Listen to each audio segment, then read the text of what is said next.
The call came while I was halfway across town. The cleaner's voice trembled through the phone, thin and fragile, like a wire ready to snap. "Sir, I can't stay here. You need to come home. Now." I pressed down on the accelerator before she even finished. When I pulled into the driveway, she was crouched on the lawn, mascara streaked across her cheeks, staring up at the master bedroom window as though it were a loaded gun about to go off. "I was just dusting the top shelf," she stammered, her fingers shaking as she pointed toward the closet. The moment I stepped inside, the bedroom smelled of lavender mixed with a sharp chill of cold air. I opened the closet door. On the top shelf sat a black box, sealed with tape. No label, no markings. My hands seemed to recognize its weight before my eyes confirmed the truth. Peeling the tape away, I felt my entire life shift in silence, like a blade sliding under skin. Inside were photographs, dozens of them. Naomi, my wife, smiling in hotels I had never visited, her arms wrapped around a man I had never met. In some pictures, our daughter appeared, smaller, younger, clutching his hand as if he belonged to her. Beneath the photographs were letters, a second phone, receipts for private meetings.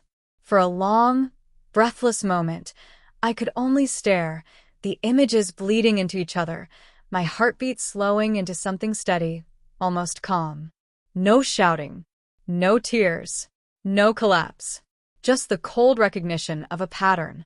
Behind me, the cleaner hovered nervously at the doorway, trembling. "I didn't touch anything else," she whispered. I nodded softly, thanked her, and escorted her out. Then I locked the door behind me. Naomi had always been meticulous about appearances, crafting our marriage like a storefront display. Business trips, charity events, nights away to visit her sister.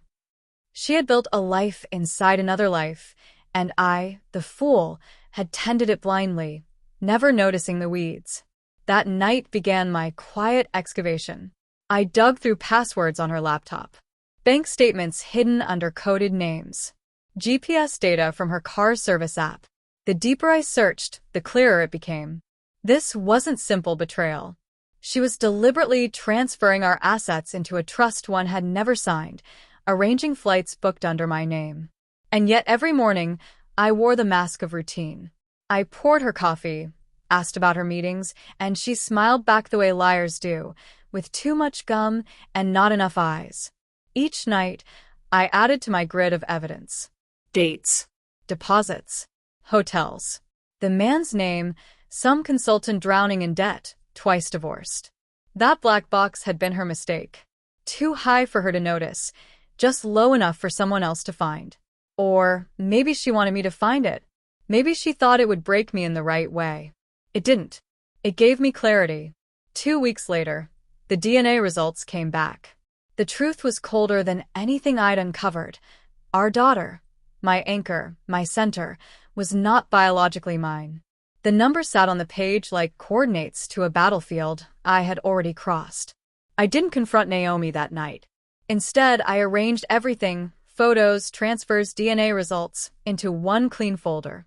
I placed it on the kitchen island, waiting like a meal no one wanted to eat.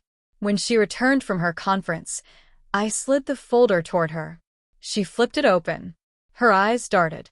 A tremor ran across her lips, her breath catching. Where did you?" she started. I stayed silent. Her gaze landed on the DNA report, then on me. Her face strained. She forced a smile. "It's not what you think." It was exactly what I thought. I reached for my phone. A live video feed appeared. Our daughter asleep at my sister's house, safe. Custody documents already filed, all signed under Naomi's distracted hand weeks earlier. "I knew before the box," I said softly. Her lips trembled. "You what?" "I just needed you to confirm it yourself." Her knees gave way. She sank to the cold tile, one hand clawing at the counter, nails scraping against stone. One by one, I laid down the financial records of her lover. Debts erased, payments traced. Her entire scheme mapped out like a crime scene. She tried to speak, but only a dry rasp escaped. I stood above her, silent, unshaken, watching the architecture of her plan collapse beneath its own weight. Dawn broke gray through the kitchen windows. Naomi sat where I had left her, eyes open but hollow, realizing it was all gone. The accounts frozen, the flights canceled, custody secured, her secret child safe in the arms of the man she'd chosen over me. I brewed myself coffee, its rich aroma grounding me. Years of quiet discipline had led to this one moment. No gunshots, no screams, just a clean severing. I walked past her to the front door. Outside, the lawn glittered with dew. Inside, her voice finally cracked through the silence. "You planned this." I didn't answer. My hand lingered on the doorknob. I felt lighter, not free, not vengeful, but precise. No pity, no sorrow, only clarity.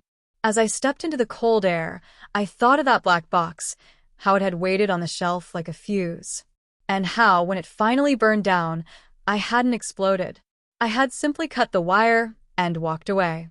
The last sound I heard was the quiet click of the door closing behind me, cleaner than forgiveness, sharper than revenge.